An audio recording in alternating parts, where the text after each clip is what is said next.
Classification of elementary particles. Elementary particles are the fundamental particles of nature which cannot be divided into smaller particles.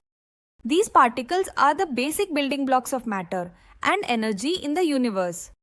The study of these particles helps us understand the fundamental structure of matter.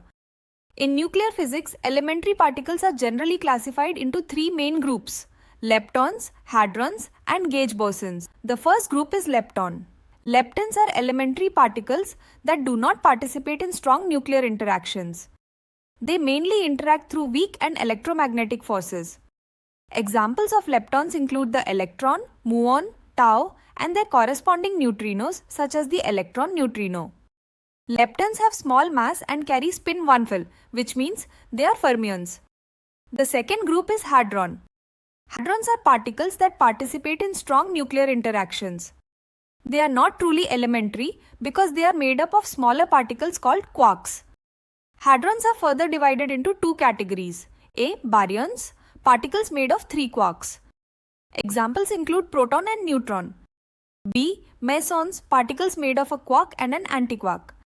An example is the pion, which plays an important role in nuclear interactions. The third group is gauge boson. Gauge bosons are particles responsible for carrying fundamental forces between matter particles.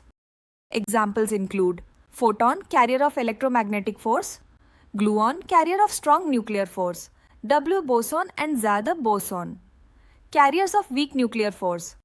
Conclusion. In conclusion, elementary particles are classified mainly into leptons, hadrons, and gauge bosons based on their properties and interactions. This classification helps scientists understand the fundamental structure of matter and the forces that govern the universe. Thus, the study of elementary particles plays a crucial role in modern nuclear and particle physics.